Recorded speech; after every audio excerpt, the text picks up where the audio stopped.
Bugun sizlarga yana bitta bo'yin uchun mashq ko'rsataman.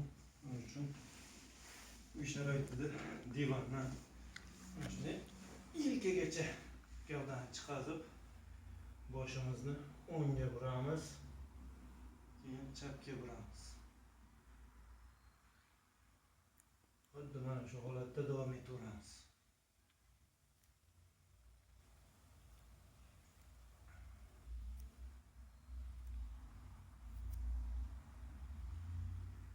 Bu mashq bo'yin mushaklarini juda ham yaxshi chiniqtiradi.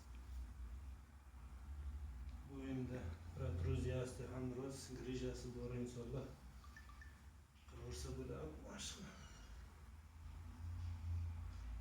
Kamida 30 ta 40 tadan qilaverasizlar.